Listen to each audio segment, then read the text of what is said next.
has to start somewhere. It has to start sometime. What better place than here? What better time than now?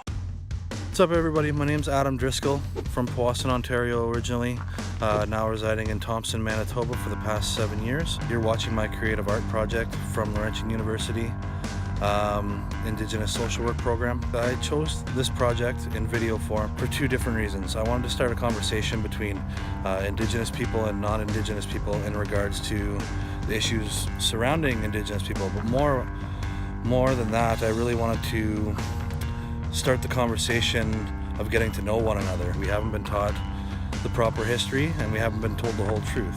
And I think that's where this project is really important, where it starts a conversation of getting to know Indigenous people directly from Indigenous people. But the second reason I wanted to do this project is because I kind of wanted to give young Indigenous youth a vision of what successful Indigenous people look like. So oftentimes in the media, Indigenous people are portrayed in a negative manner, and I don't think that's okay. There's not enough good stories about the many Indigenous people that are doing really great things in this country, and I think they should be acknowledged more. And I don't think a lot of these kids, especially from a lot of the remote places here where I live, get to see those positive people succeeding outside of the reservation, and I think it's important to see that they can succeed and that they do have a future, and that they can do whatever they put their minds to, and they need to have role models like the people that are in this video. So hopefully you enjoy the project. Thank you again to everybody who contributed. This is the little red fox girl with yellow eyes. For this video, I can't be your boyfriend like Strombo. I can't be your man on the side like Waub Canoe. But what I can be is your token white guy. Enjoy.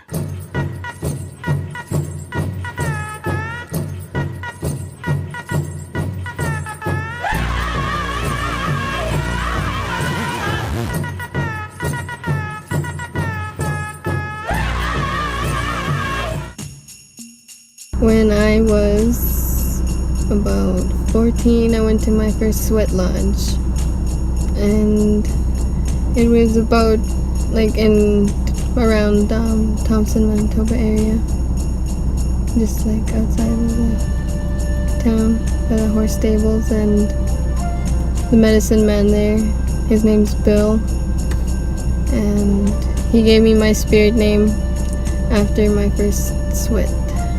My spirit name is Little Red Fox Girl with yellow eyes.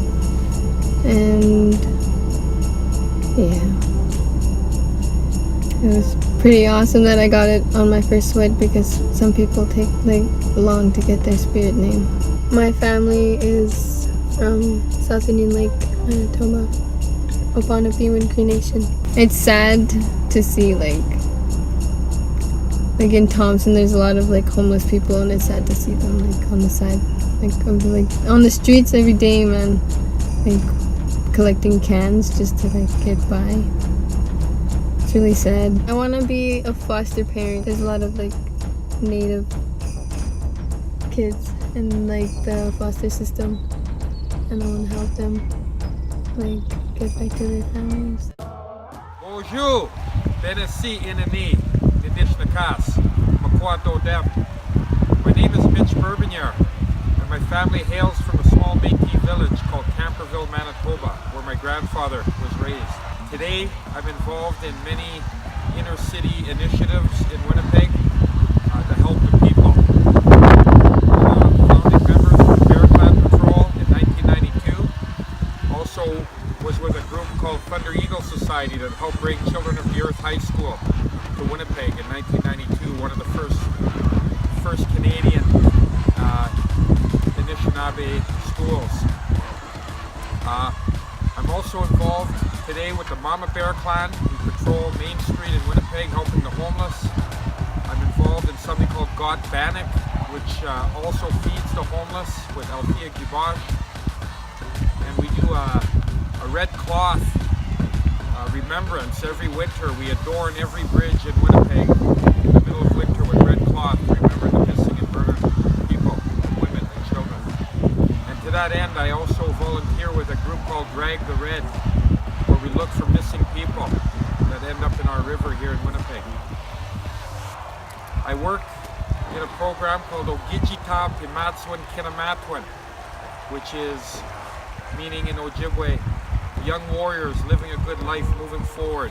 These are young people that have been involved in gangs and also prison life, and now they're asking for a different life, and I help support them in any way I can, like an uncle. If they're hungry, I'll feed them. If they're lonely, I'll talk with them. If they're in a bad place, I'll go and get them out of that bad place. I support them with housing and employment and counseling and anything I can do. I run a program called Action Therapy for Child and Family Services for youth that are aging out of care to also support them. So between all these things, I'm also a ceremony person. I'm a sun dancer. I'm a pipe carrier. I'm very proud of that. Very proud of my children. I have 3 children. The first one I raised on my own as a single dad. I've also been a foster parent. Also worked in Stony Mountain with the men.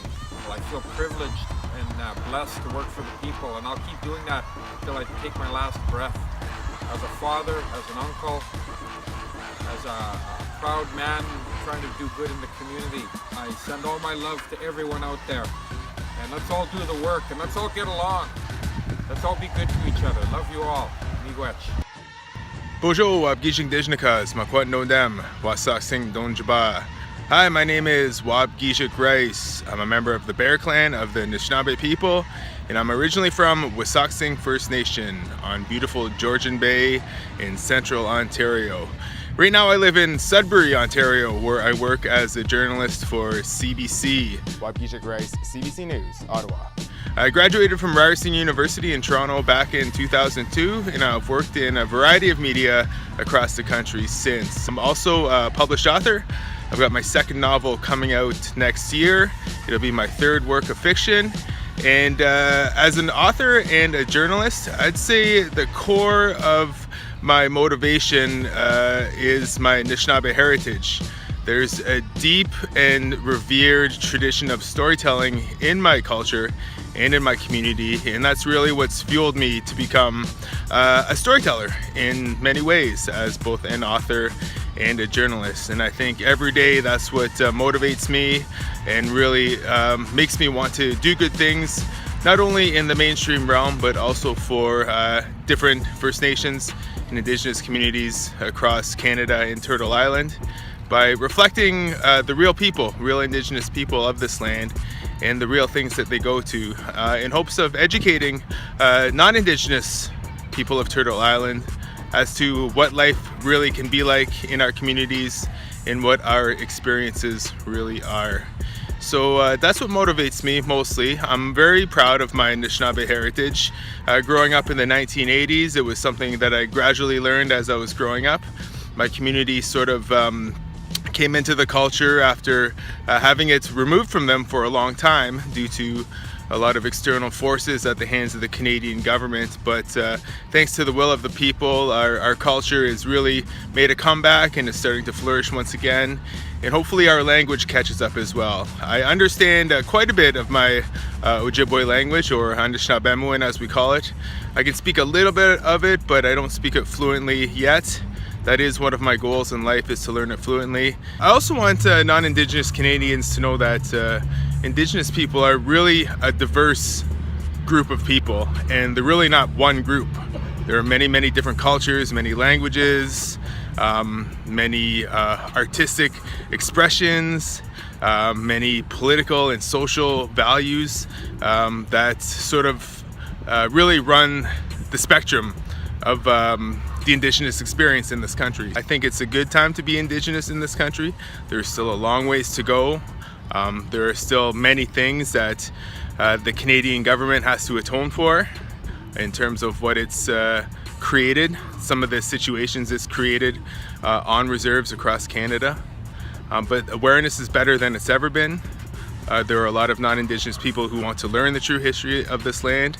And I think by doing that, we'll eventually get to that place where we need to be, where people are living in a good way together on this land. But there's a long way to go, and I just urge everyone to seek out that knowledge, to try to learn on your own, to try to build those relationships, and try to make this a good place to be.